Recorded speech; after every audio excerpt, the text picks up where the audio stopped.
Welcome everyone to our Play to Earn NFT and Blockchain Gaming workshop.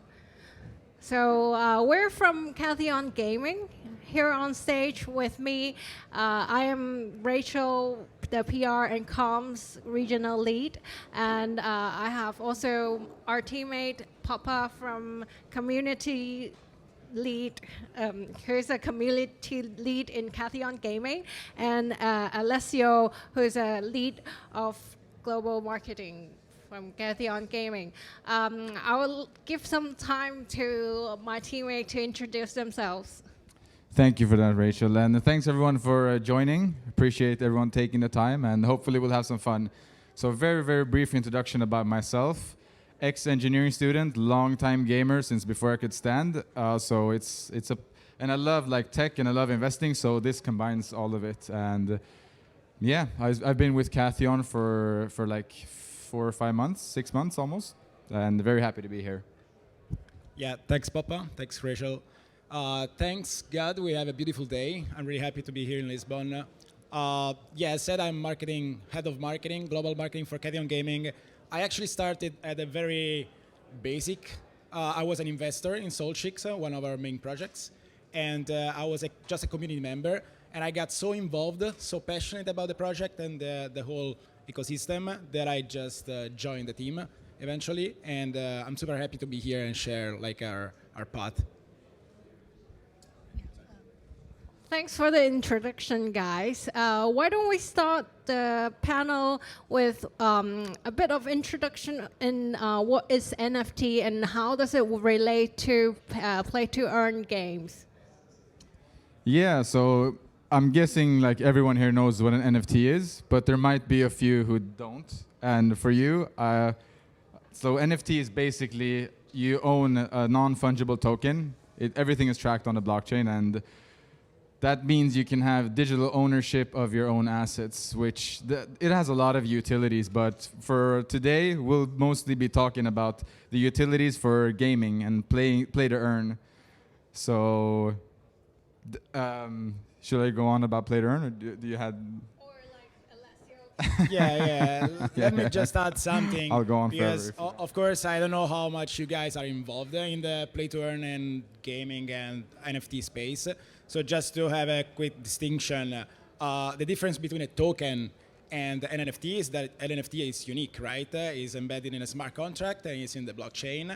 And whereas like a token is just like any other token, like a dollar, right? You can exchange a dollar with another dollar. You couldn't tell the difference. Instead, when you have an NFT, it's unique, right? And so this is why there are like so many use cases. For example, it's used for proof of property. For example, there is an Italian company. I'm from Italy, Rome, and there's Alfa Romeo, which is basically a sister company of Ferrari, and they're using NFTs. They're piloting this technology to use NFTs to allow people to prove that they own like a certain car, for example. And so this one use case. Then there is the metaverse. The metaverse that is huge. You have Samsung, of course, opening like a shop in the metaverse. You have land projects, so these are all NFTs, right? And then, of course, there is the Playtorn ecosystem. That's where we play. Yes. Yeah, I know, Poppa, you want to add, but like, let me ask this question.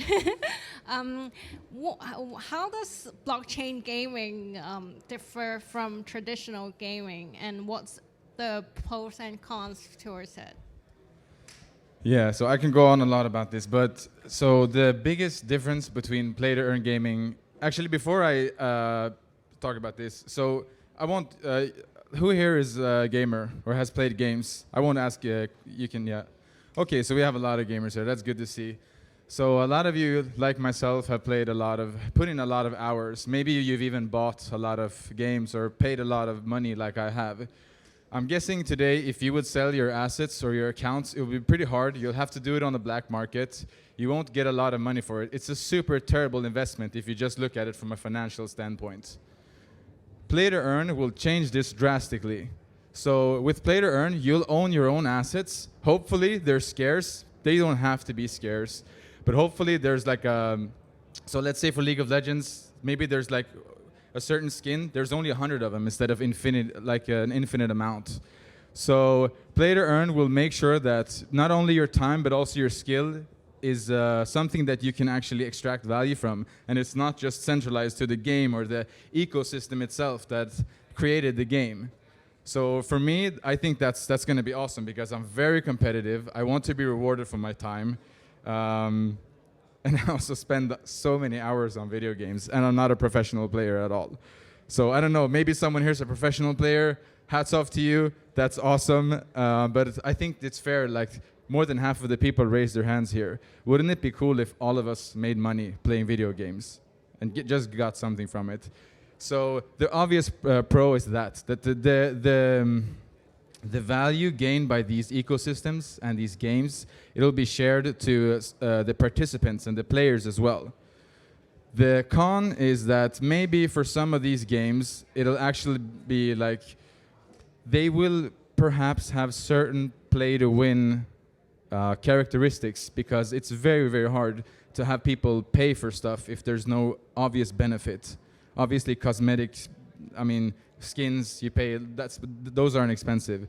So as you can see, I can go on and on about this, but there are huge benefits to Play to Earn gaming, and that's what we're very passionate about. Yeah, exactly. And if I can add something, I saw that most of you guys, you raised your hands. I'm not a gamer myself, I was never, but I was and I am an investor. And so from a financial point of view, this allows not only gamers to access games and to use them, but also like people to earn a salary. So if you see like the statistics, you see that the biggest game so far in the Playtorn industry has been Axie Infinity, right? And at its peak, it had more than 2 million daily active users. That's huge. So in the Philippines, there was an army of people just playing this game and make a living out of it, right? And that's a completely shift of paradigm. And and this is not only that, right? You have people investing in NFTs, reselling them in all of the different marketplaces that there are. And so this opens so many more possibilities in the gaming space. And that's where we're going. Yeah, thank you for sharing the difference of blockchain gaming and traditional gaming. And I want to follow up on the people who earn their income on the game and what Play to Earn guilds and why are they so popular right now? Oh, sorry. So how does it sound, by the way? Is this okay? Or is it too loud? It's good. Perfect. Thank you. Also, let's start with what is a guild, right? Because maybe many people don't know what are guilds, right? Yeah, so a guild, nowadays in Play to Earn space, it's a little bit different. The function is a little bit different. But essentially, from like back in the old days when I started World of Warcraft, you had guilds that were like, it was a lot of people joining in together because some of the stuff you would do in the game required the joint effort of, say, 10, 20, 40 people. Now it has quite a different utility. So for the guild itself, their benefit is that, like I was talking about before, you sometimes have an entry barrier that can be quite expensive. And the guilds, they take that risk, they take that financial obligation, so to speak. They buy all these assets. And then they can distribute it to people who don't necessarily have the money to buy these assets, but they want to play. They have the time. So, for example, the guilds in the play-to-earn industry is booming in Southeast Asia because people there, they don't necessarily have the resources, the financial resources to buy these assets, but they have time. And me, or maybe like most people here, we probably have more financial resources than we have time. So we'd rather buy that from someone who don't.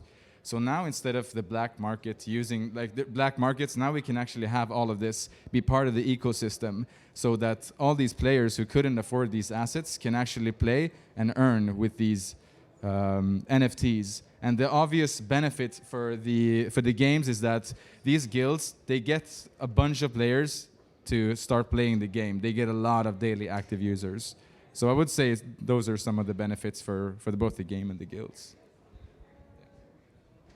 Alessio, you have anything to add on this? Well, as I said, I started as a community member. I'm not too expert about guilds, but for sure, this is a new whole world, right? You have these communities in Southeast Asia that actually we partner with a lot of them, and they are huge supporters of our projects. So within Catheon Gaming, we have different games, different titles, and most of these guilds already invested in us. So for us, for sure, it's a great asset to collaborate with them. Thank you. Well, you guys just talked about like there's a expansion of audience and also like between non-players and players. What are the potential market size and who are the target audience of play-to-earn games? Thank you. So the target audience, I mean, obviously gamers. Everyone knows that.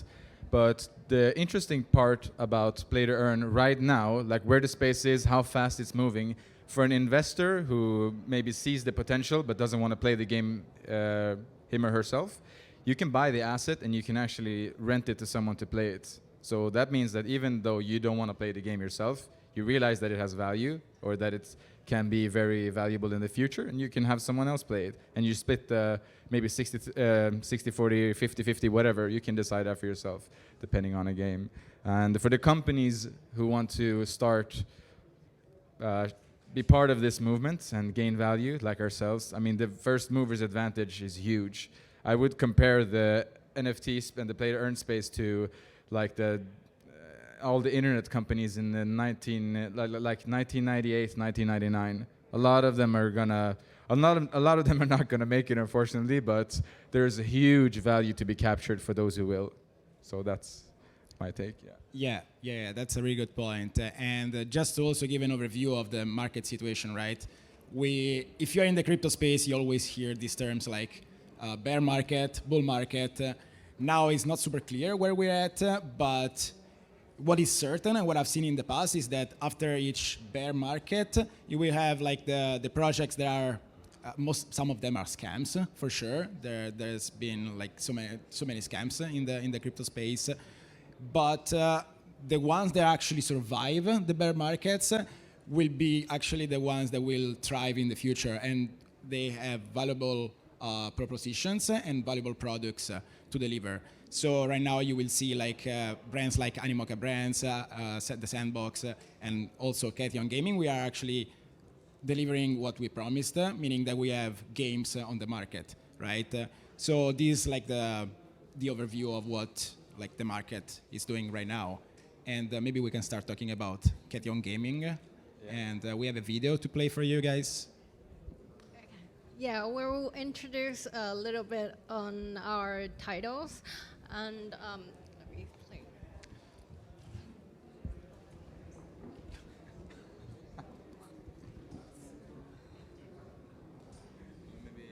Oh, yeah. You can move a little bit. I'll just. You can.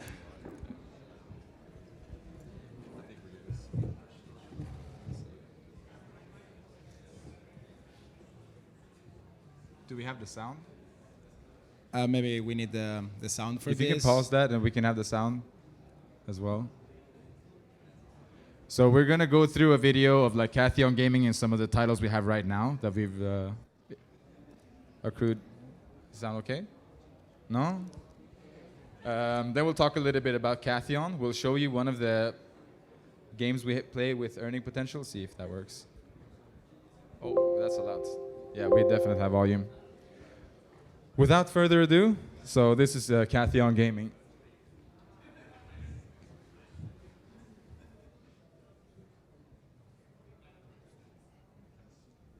Yeah, the brightness is not the best, but hopefully you can see.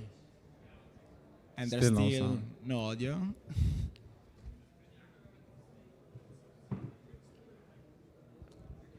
Yeah, use your imagination for now. So it's like a 1 minute video. So we have different games, different titles at different stages in their path to success, hopefully. So we have, for example, SolChicks. That's the one you're seeing right now that we already had a a game demo for several months, and now we just launched the mini game, which is the first Playtorn game to go live on Solana. Solana is one of the blockchain, the main blockchain you can have a game on. And then, okay, we'll go through the different titles now. Yeah, so that's basically Catheon Gaming. We have the full package of integrating. Like we have created SolChicks ourselves, but we also have different types of partnerships with other games and game studios where we can either buy the game and like do all the rest of the process ourselves, or they can like we can help them with some of the services. For example, we can do fundraisings. We have key marketing. We have centralized marketing where we take best practice from each title we have, and then we use that on the rest of the projects. So we have like support after the mint. Some people get help with the mint and they don't know what to do afterwards with the community building. And then we have the network effects of Angrymals, for example, the way we bought it. We bought it and then we had the network already in place for everything that we wanted to do for a game. So there are many different beneficial factors of having Catheon and then all of the game titles under it. We're trying to make it the Steam of the blockchain gaming industry, pretty much. Yeah, so the one that you're seeing right now, Rachel, if you go back a bit, maybe we can also stop the video. It's Angrymals, and this is already a fully operational game. You can download it from iOS and on the Play Store for Android. And it's kind of Angry Birds, but doesn't have Playtorn mechanics yet. It will from next month. And we're actually having the NFT mint in 3 weeks, right? I think it's in 3 weeks from now. Something like that, yeah. And it's going to be on the Solana blockchain as well. So if you want to just have fun and try the game this afternoon or tomorrow, Angrymals, and you can easily find it on the App Store. And it's a pretty crazy game, actually. I mean, it's a fun game. It's a really fun game. Usually, I don't like Playtorn games, because again, I'm not a player.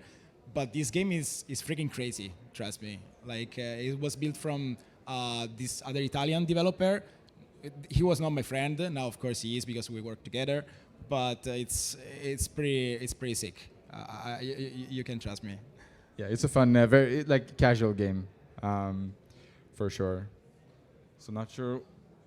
Yeah, then we have Chess Universe. That's pretty much self-explanatory, but we're adding play-to-earn mechanics to it because, like before, if you put time and effort in it, you should definitely be rewarded. We have. You can go to the next Voyage in Paradise, which is like a DJ project where we'll have virtual, not concerts, but shows with the top 100 DJs in the world. And SolChicks, Alessio gave a very good introduction of that. That's the game demo played by more than 90,000 people. So that's Diablo and League of Legends inspired because... Yeah, because... Yeah, so we have a... Thank you for that. By the way, anyone has questions, please interrupt us. We want this to be interactive. And we'll have a Q&A at the end as well. So your question was, what do you earn? Yeah, so right now, that was a game demo. So no earning potential on that one. We have the alpha around the corner in like 1 month. But we just released the minigame like 4 days ago where you earn something called shards, which then you can use for... it will be tradable on real-world exchanges, and you'll be able to use that to breed. Like, take 2 NFT SolChicks, they do what they do, and then you get a new one. But it costs money to do that. Yeah, of course. Now we don't have time to go in the details of the play-to-earn mechanics. But the answer to your question is, of course, you earn tokens that then are tradable on different marketplaces and exchanges. So depending, of course, of the price, you make a certain profit, or hopefully you make a profit. But there are other play-to-earn mechanics, right? You can, if you have 2 NFTs, you can have them breed because they are chicks, right? So they breed, they produce an egg, and then the egg hatches, and you can resell this egg and this other NFT on the marketplace. So there are different mechanics that come into play, right? Yeah. If you want to, you can actually play the minigame so they can see.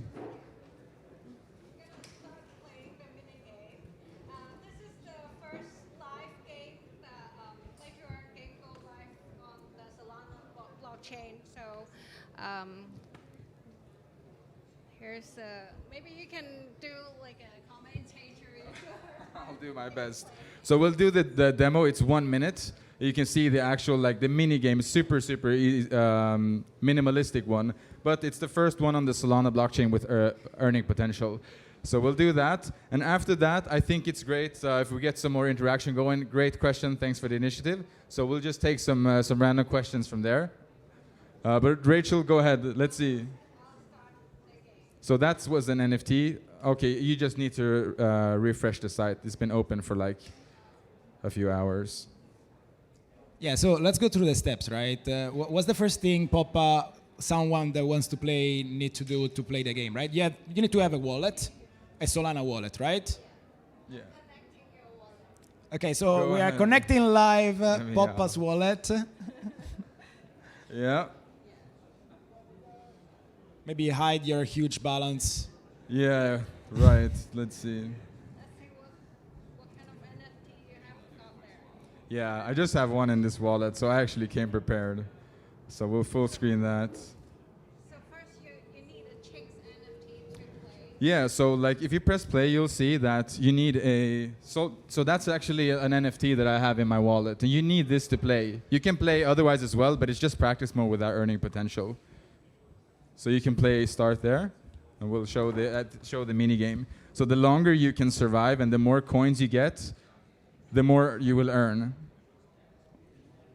So just for context, this is a really basic version of our full game coming out in September. No, this is not the basic version of the full game. This is This is not the it's like a separate thing that is just used to earn some shards and something fun for the community to do while we're building the game. Because with these projects, people are exactly. everyone I is just focused. don't want people to think that this is the full game, right? Yeah, this is not So- like the game. This is just a fun like mini game within the SolChicks metaverse. You died? That's fine. So here you can see, so 5 shards, and now it's not. We like announced it 4 days ago. So there's no real world exchange where you can buy or sell that yet. It will be in like a week or so. So we don't know the exact value of that. But that's pretty much it. And imagine when you have AAA games that are actually fun to play, and you can earn from these. Because right now the space is so new, so it's very new. And so the games aren't necessarily very fun. That's why they call them play to earn. So the goal is to make a game that's so fun and addictive, like the other freemium games we play. Like I usually refer to League of Legends. Imagine having a game that's that much fun, and then you can earn from it as well. That's going to be crazy. Thank you for that, Rachel. A very good attempt. I think, so everyone, if you have any questions, go ahead and ask them. Yeah, please. Can be related to anything. I'll just give you the microphone so everyone can hear your question.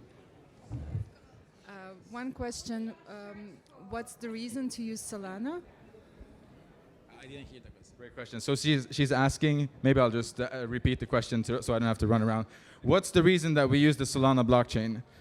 I don't know how many of you have used Ethereum. The gas prices, the gas fees right now are pretty high.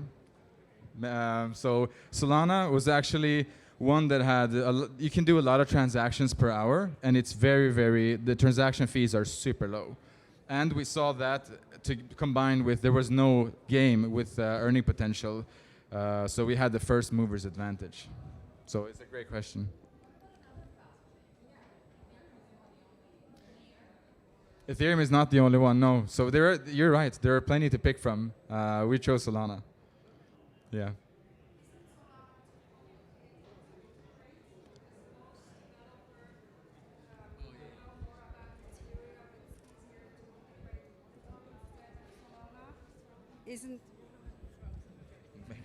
Sorry. So the question is, I've heard from developer saying that Solana is pretty complicated to integrate versus Polygon as a second layer.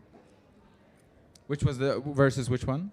Polygon, because most developers are used to Polygon instead, because they know the Ethereum. Yeah.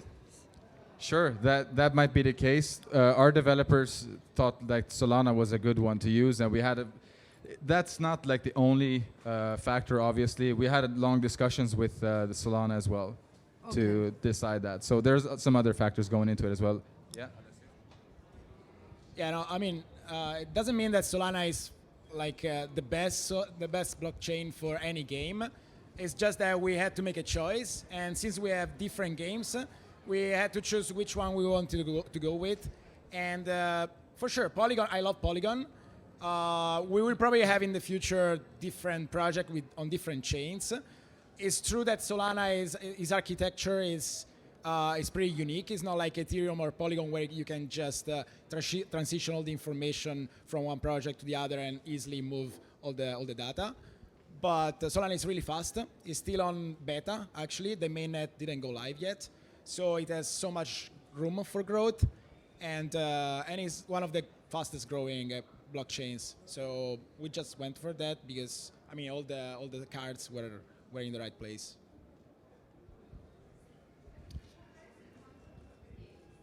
Who writes the content for the games? So thankfully we don't do that ourselves. So we have a game studio of I think it's 25 people, right? 0x Play, who are behind the great titles. Yeah, so we have a dedicated team for that. Exactly, yeah. Hello. Hello. How do you plan on making the economy of the game sustainable? That is a very, very good question. So how can one plan a sustainable economy? It's one of the best questions that anyone who is really honest can tell you that you can't plan a like bulletproof economy because the adoption rate is so high and the market is so volatile that it's very, very difficult. Like if you do a sensitivity analysis, it's crazy. Like, yeah, thank you for that, Rachel. So it's impossible to plan a perfect one. So I wouldn't say we have a perfect one, but we have a very dedicated team who are like rigorously planning this with different types of models. And sneak peek, I know Daniel, one of our executive vice presidents, he's looking at recruiting more people to do this because this is one of the most important parts of the ecosystem, that you have a sustainable economy. Yeah. Okay. Yeah, I also want to add that yours is a really good point. Like, how can you make it sustainable? Because if everyone is playing, everyone is earning, so of course the token price will go down, right? So in my mind, when we say play to earn, doesn't mean that everyone is in profit, right? Play to earn means that you get like a revenue, right? But you also invested in these game assets. So you bought an NFT. And if for whatever reason the price of the NFTs you bought is going down, is going up because it's market, right? And also the token price is going up, is going down, depends how much you're playing. If you're good at the game, right? Because it's not that everyone earns like the same amount of tokens. Depends if you're good at the game. You're playing versus other people depending on the structure of the game. So it doesn't mean that you will be in profit for sure. You will earn from the game, but doesn't mean that it's going to be a profitable trade for you. So that's like the point that I wanted to make. Hello. Yeah, sorry. Thank you for the question. Just to kind of touch on that a little bit more, it's over here.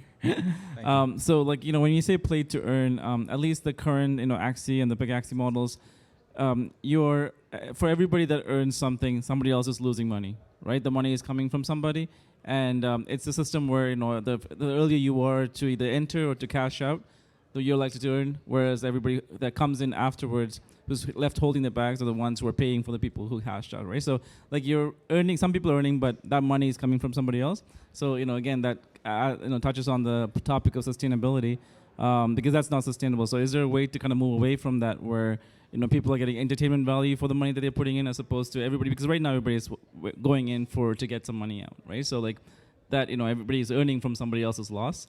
And that's not a great system, I think, in my opinion, right, as a play-to-earn model. Yeah, so you're touching a little bit on the sustainability and the fact that, yeah, not everyone is going to make money. I would, however, I would argue that it's not a zero-sum game. Yes, not everyone would be in profit. Like, let's say you're at the end of a great era for a game and you buy something expensive, and then after 5 years, that's not gonna be that's gonna lose its value. Yeah, that's gonna happen for sure.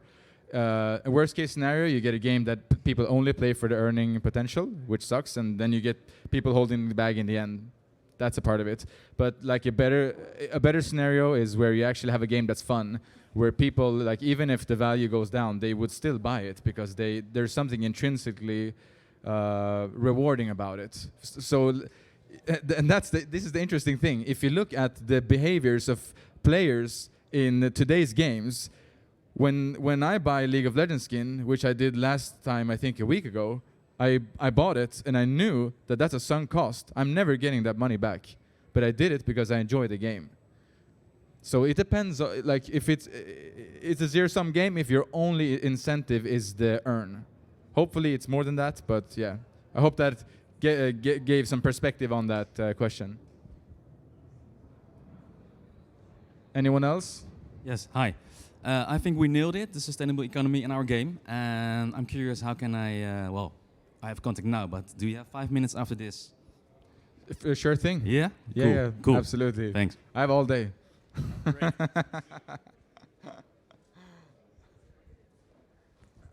Hi. Right now we have iOS and Android ecosystems. I think that iOS has a very big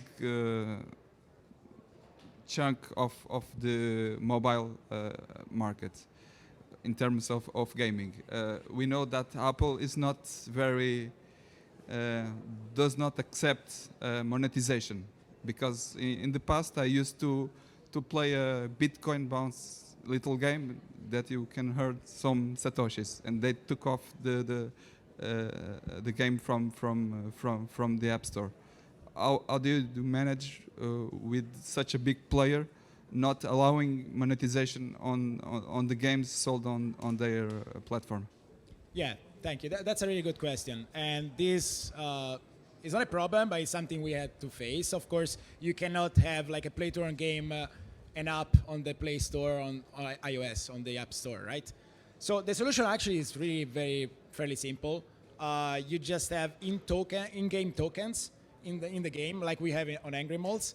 So you earn these virtual tokens. That is just something that is valuable in the game, and so you have then like a balance in your game that then will reflect on the actual token that we have, right? So you have, I don't know, like 200 tokens, virtual token in the game, and then somehow you connect your game to our platform that is gonna be the Catheon Gaming Center, and we will see how many in-game tokens you have, and then we reflect on your real life token, if that makes sense, right? So you have two different sets of tokens. The in-game tokens that are only in the game that you play on your app, but then you have the real life tokens. Of course, there needs to be like a bridge between this game and our platform. And so and from there, then from our platform, you can claim your tokens that you earned through the game. So it's probably more complicated to explain than to actually do it. It's super simple.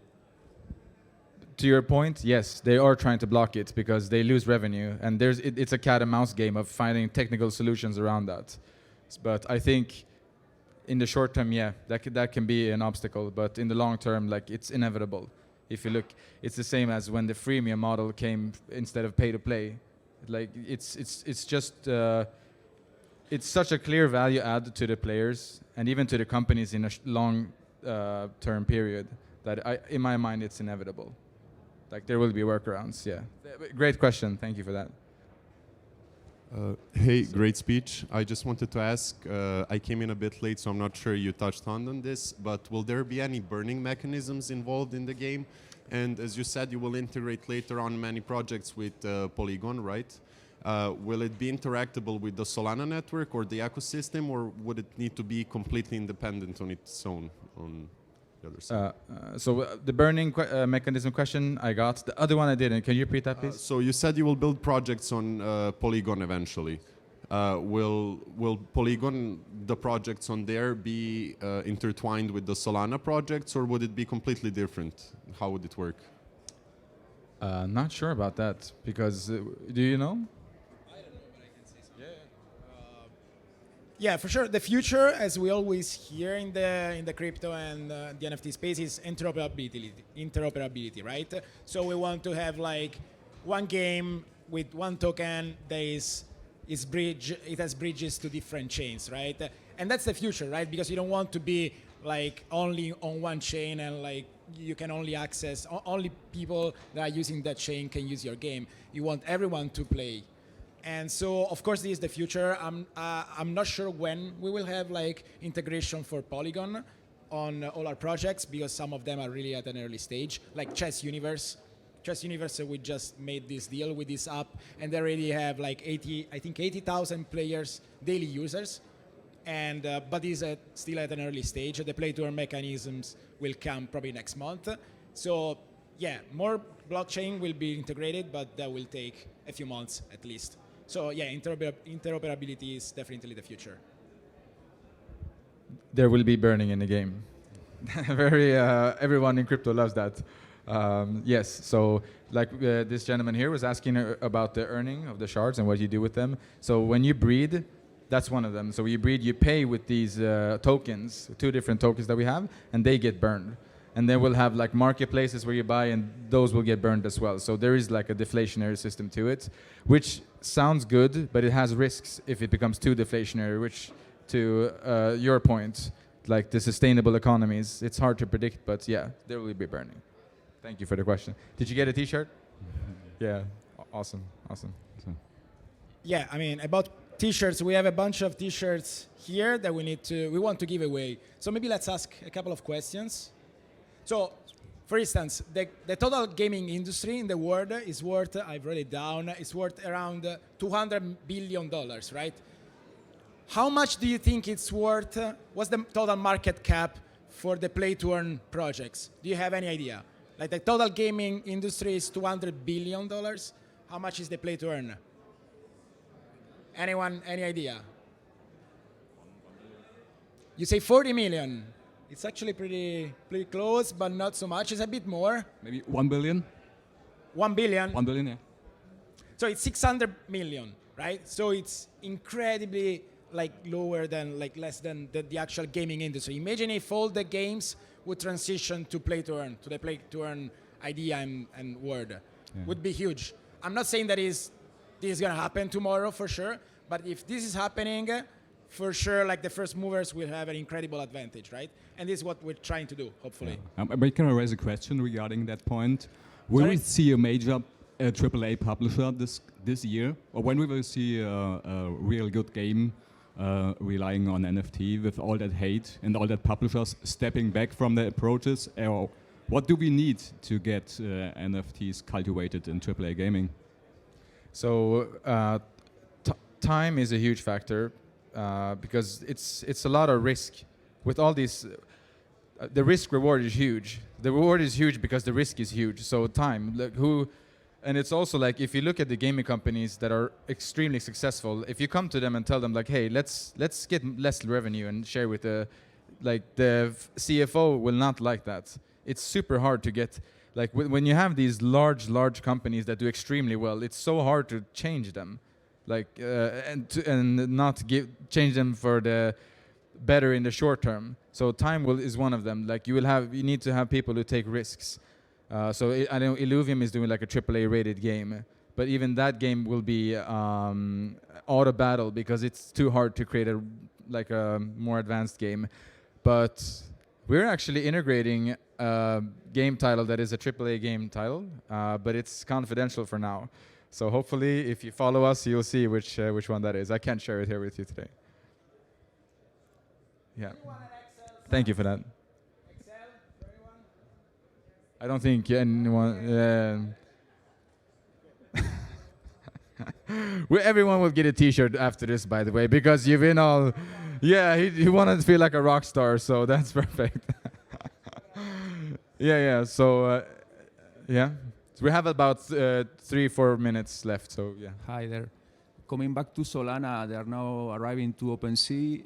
Do you see Solana becoming like the chain for NFTs, or and how they interact with Ethereum and other second layer?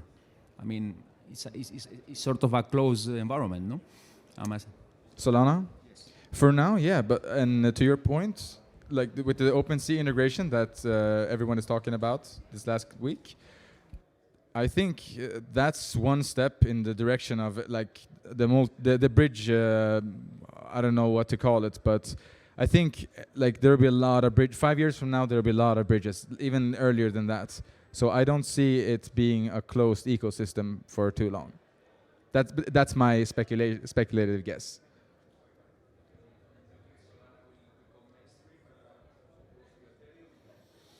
Closed. Yeah, for anything.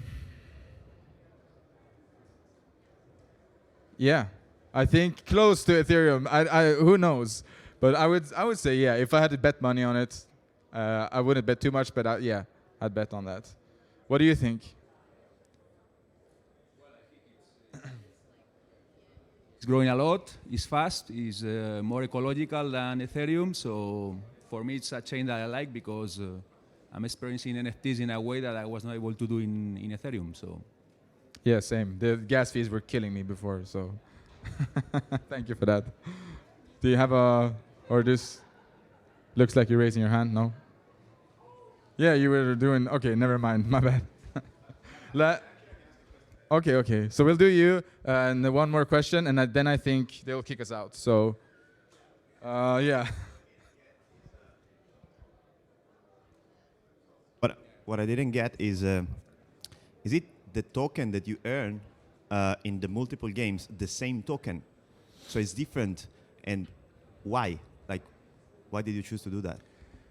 Great question. So the titles you saw before, yeah, they have different ones, and ideally we would like to have the same one. But for so many different games, different game types, it can be hard. But to your point, we have the SolChicks game, the SolChicks saga. It's one of the game in the SolChicks ecosystem, and all the games in that ecosystem will have the same token.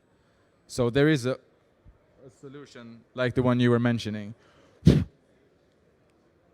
Yeah. Why not the same token for every game? Yeah. Too hard to plan. The economy would fail. Yeah, all the projects didn't start at the same time, right? Yeah, that too. So some of them already had their IPO. Some of them didn't. So these are just the first projects we have. We plan to have 20 projects in the next 6 months. So it's impossible to time everything, right? Yeah. But thank you for that. So last question, then we'll leave some t-shirts over there if you want to grab them. Before we do that, we want to take a group photo, so don't get up before we do that, please. I'll leave my business card here as well if anyone wants to meet up, and we'll catch up right after this. So last question, please. So as someone who's also developing a game using blockchain, one of my biggest concerns is how to mitigate how to balance between the players who are only here to earn and the players who want to have fun. I know that this has happened, for example, with World of Warcraft, and the company has tried to mitigate this by limiting certain actions.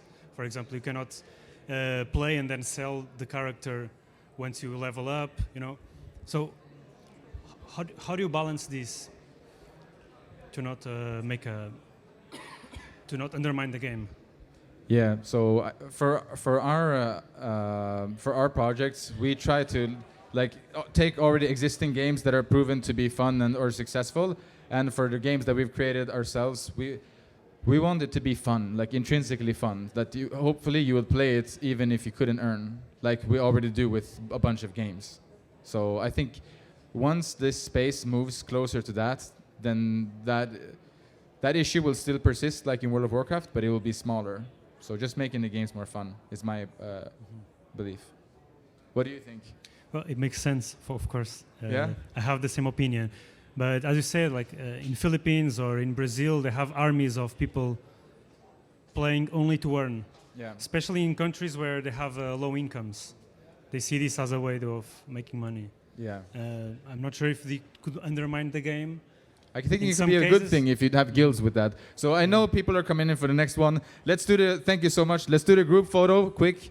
Then you can grab some t-shirts. Rachel's already delivering them.